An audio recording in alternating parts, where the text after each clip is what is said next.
Friends இங்கே பாருங்கள், அவங்க சுடிதார் கட் பண்ணிட்டாங்க. இப்போ வந்து சுடிதாருக்கு வந்து கை ஹேண்ட் லென்த்து வந்து இதுக்கு வந்து அவங்க நீட்டு கை கேட்டிருக்காங்க. ஏன்னா துணி இருக்கிறதுனால அவங்க வந்து நீட்டு கை கேட்டிருக்காங்க. 20 ஹைட் வந்து ஹேண்ட் லென்த் வந்து 20 எடுத்திருக்காங்க. லைனிங் கட் பண்ணியாச்சு. இது மெயின் பீஸ் கட் பண்ணுறாங்க.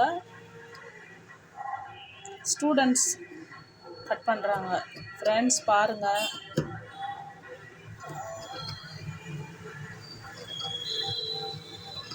அவங்க இதோட 2வது சுடிதார் ஸ்டிச் பண்ணுறாங்க ஃப்ரெண்ட்ஸ்.